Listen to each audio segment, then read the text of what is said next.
अस्सलाम वालेकुम नाज़रीन, ख़बरनि जो सिलसिलो जारी आहे। ख़बर शामिल कंदासीं। कराची खां रिपोर्ट करे रहियो आहे मुजीब रहमान बुरफत।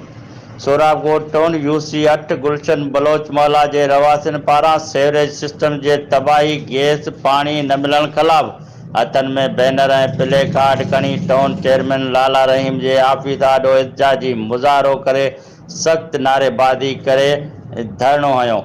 उन मौक़े ते गुलशन बलूच महला जे रवासिन जो चवणु हो त असांजे महले में सीवरेज जो सिस्टम नाकारा बनियल आहे, साफ़ पाणी अणलब ऐं गैस नायाब बणिजी वियो आहे। हिननि टाउन चेयरमैन लाला रहीम जे आफिस आॾो धरणो हणी एहतजाज कंदे मुतालबो कयो त असांजे महले खे बुनियादी सहूलियतूं मैसर करे रवासिन जी बेचैनी दूर कई वञे, ॿिए सूरत में एहतजाज जो दाइरो वसी कयो वेंदो।